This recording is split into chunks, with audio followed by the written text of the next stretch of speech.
I originally for this video had a much more chill idea and even a fully wrote script done. The original general vibe of it was just me gushing over Pragmata, and whilst you will see evidently as the video goes on, the script is still very much similar, it's also drastically different the more time I've had to think about Pragmata. You see, originally I thought Pragmata was a good game, or even a damn great one at that. But the more time I've had to increase my playtime, read my notes and gather my thoughts, it's abundantly clear to me that Capcom's Pragmata may just be a modern day cult classic. And I know it's very stereotypical for a YouTuber to say this, but please just listen, there won't be any spoilers in this video, and let me just explain why I think Capcom's Pragmata is a modern day cult classic. But hey, just a bit of time.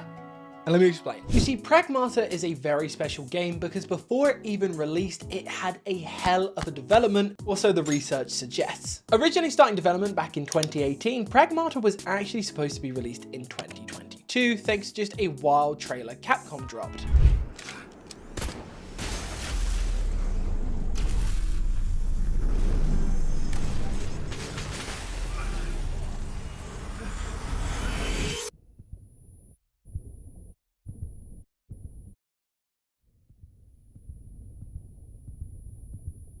I no joke remember watching the trailer in 2020 and just thinking, what the hell is this? However, unfortunately due to many delays and a lot of internal struggles, the game seems to get quite a few delays, and I'll be honest, a lot of people including myself thought either A, the game was completely cancelled, or 2, just completely forgot about. I'll be honest, I was in the second camp. I thought this game had just been completely killed. It wasn't until very recently, up until I recorded this video like a month or 2 ago, that Capcom released a trailer for the game to be like, hey guys, the game's still being made, and people were very excited for it. And with an April 2026 release date, people were even more excited to finally see what 1, this game was about, and 2, what this game even played like. Pragmata is set in the very, and I mean very distant future, where you play as a guy named Hugh who has found himself on a lunar research station. The game opens with this stunning cutscene, which shows you and your research team going to fix this space station, where you get to see at first hand the work of a very important aspect of this game, which is known as the lunar filament, a material which allows a person to create any and everything they need in a split second. Want a gun? Done. Want a bridge? Done. Want a flower? Done. Want a replica of New York City? Done. The first hour of Pragmata really sets up some interesting stuff, from dialogue on how it's cheaper to rebuild something than it is to just make it better and higher quality. I heard the stuff it makes breaks easy, so it seems crazy they're printing something that big. You're right. Limb products tend to be on the delicate side, but it's just cheaper to rebuild something than to improve its quality. To how Pragmata looks, feels, and how AI and humanity all live together, it all pulls you in incredibly well. However, to get to the point very quickly, something goes terribly wrong and you end up getting split up from your team, and you end up teaming up with and running into, you guessed it, the cover girl, Diana. Or, you know, her full name, D1-0336-7. I think for the video, we'll just stick with Diana. See, I now want to discuss about what Pragmata does really well, which is the story and the relationship between these two. You see, Pragmata's story is a very simple one. With no spoiler talks, it isn't a deep and intricate story like, say, Nier Automata's is. Is it Nier Automata or Nier Automata? It's Nier Automata, actually, right? right? Okay, it doesn't matter. What I'm saying is, it's not a deep and intricate story like that, but it doesn't have to be. Pragmata's story is good, engaging, and even at times incredibly touching, but importantly, it acts as a vessel, or more of a vehicle if you will, for what is really the most beautiful aspect of the story and game, which is Hugh and Diana's relationship. And genuinely just hearing these two talk more, bond more, and open up more, it's just some of the best parts of the game, and that has to be credited to Capcom's just absolutely stellar writing they have given these two characters. Capcom have really just managed to avoid the AAA cringy dialogue of like, hey, I'm gonna need a bigger gun, aren't I? When there's like a big monster on screen. Even though Hugh and Diana do say stuff like that, and Hugh at times is basically just Leon Kennedy in a spacesuit, Capcom have managed to make it not so grating. It's quite hard to explain until you experience it, but you do know what I mean, where some AAA gaming, the dialogue in them is so ear-grating, you're like, wow. Thankfully, you don't get that with this. And maybe that's just because Capcom sort of had that cheesiness down to a fucking But who knows? Other than the story and Hugh and Diana's relationship, another amazing major aspect is just getting to explore the world and environments of Pragmata. You may think because this game is set in space it will all look like this, and don't get me wrong, there are sections like that, but there are also sections like this. Would you look at that? And without fully explaining how these sections exist, because again, finding out about this world is so incredibly fun, the game has such a rich amount of environments to explore and also uncover, as Pragmata is very much a puzzle game as it is an action one. Plenty of time you'll be walking around like, wait, that's where I need to go or jump to. Many people have described Pragmata as Resident Evil without the horror, and I think that's a great shout because one, it is built on the RE engine, so it has that same feel, and two, it very much plays like one. Now, speaking of playing, whilst Pragmata has a incredibly cool world, a beautiful story and great characters, it also just has bloody brilliant gameplay. Basically, to keep it simple, to do damage you get a huge array of guns, mods which change how you play, upgrades abilities, and on top of all of that, hacking abilities, because yes, Diana is a weapon of mass destruction who hacks so Hugh can do damage to bots. The gameplay from Pragmata is straight up incredible. It's addicting, it's responsive, it feels great to play, and you know, when you're getting those last minute hacks off or landing those last minute shots,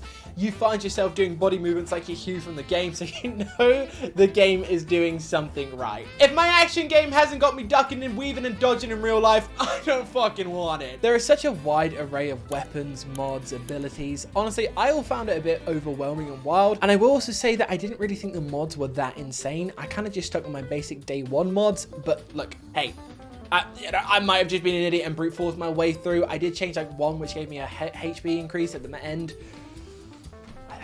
But the mods, I can't lie, I felt like the mods were a bit useless. The game is challenging, but not ridiculous. I played it on the normal standard mode and I didn't really have any issues. Did die a few times, but that's just about it. I have heard the lunatic mode is a great challenge for die-hard fans, but I will not be trying that out for myself. But man, Capcom have just nailed this gameplay formula. You have a fun and cool world to explore, unique and challenging and engaging gameplay, and importantly, let's not forget, cool and engaging enemies to fight with. There is a decent mix of enemies in this game, all with different attacks and weaknesses. I found them to just be the right amount of variety, but I understand how some people may want more. There are also these great big boss battles in this game, and they are just incredibly fun. Honestly, this game is just a great video game, and many people have said it's a video game which isn't apologetic about being a video game, and I think that's a brilliant description. One thing I have noticed though is that people are bummed out about the length of the game. People are beating Pragmata in around the 6 to 15 hour game length sort of time, with an average playthrough taking around 10 to 12 hours. And whilst I understand pricing is always an important factor when it comes to gaming,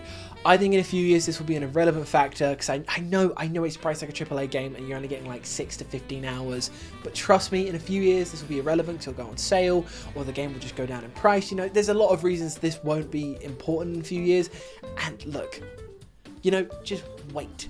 If you have to wait, just wait, because look, let's be honest, you've probably got a disgusting, filthy backlog you need to get through anyway. So if the price for this game is an issue at the moment, how about you get through some of those games? Even if this video doesn't get many views, I know there's at least one, maybe even two people watching this right now that have a backlog that would make a person sick. Get through it, you sick, sick freak. Now, you may be saying this game sounds great, incredible even, but why am I saying it deserves to be a cult classic, especially so early on? Is this man just getting caught up in the hype? Bro is not the thinker. Why am I saying it like a news anchor? I mean, to call a game a cult classic not even a month since its release is kind of insane.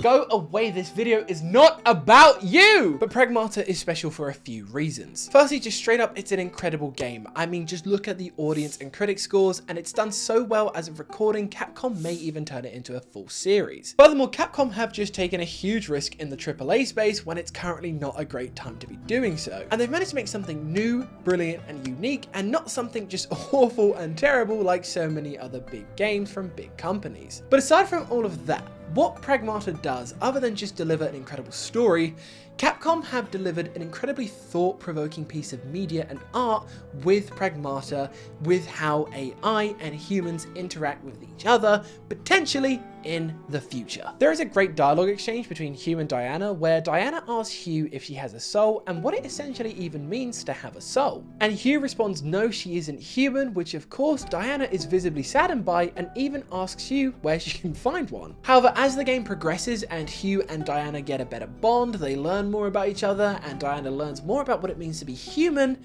Hugh actually changes his mind and says yes, Diana does have a soul, because he realizes there's more to having a soul than just having flesh and blood. And what is so interesting about Pragmata's story is just seeing how impacted AI and humankind are in this game due to interacting and being with one another. Look, we have no idea what the future of AI and what our future with AI is going to look like, but I think a future that looks like this with AI and mankind living together, it's not that out of the picture, it's not that far of a reach when you think about this game is set in the far, far, far, far, far future. We have people using ChatGPT as therapists, people getting married to AI chatbots, and even people talking daily and regularly to their friend ChatGPT and treating it as a real friend. And whilst many people laugh at these people, this game has made it abundantly clear that if you put AI in a daughter that people will be proud to call theirs, the line of what's insane to call a daughter, who's real, who's not, you know, do they have a soul, do AI have souls, do they have feelings? It becomes very blurry. That line becomes very blurry. Great media like Mary Shelley's Frankenstein or George Orwell's 1984 usually stands the test of time because they write something ahead of its time. And well, I think Pragmata might have just done that very same thing. Alright guys, that's the video done. The chair squeaking, I'm fully done. Please comment, subscribe, like, share, all that good stuff. I really tried to do some cool different stuff with this video. You know, it's been a while since I've recorded, so I wanted to get some different angles, try some different stuff, try some different editing styles. Let me know what you think, please. I had to record this video again. This is the outtake now. I can stutter, take as many attempts as I want. We're here now.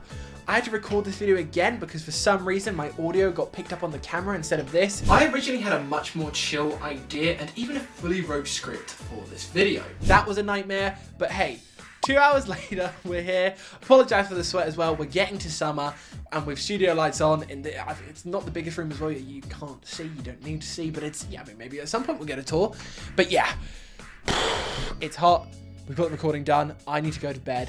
Really hope you enjoyed the video. Don't forget to comment, like, subscribe, share. Let me know what you think about the new styles I've done, the new edit, you know, the new angles, if they make the video a bit more fun. I just want to try some editing. I want to try some stuff from a, you know, from a making standpoint. So yeah, I had a lot of fun filming this.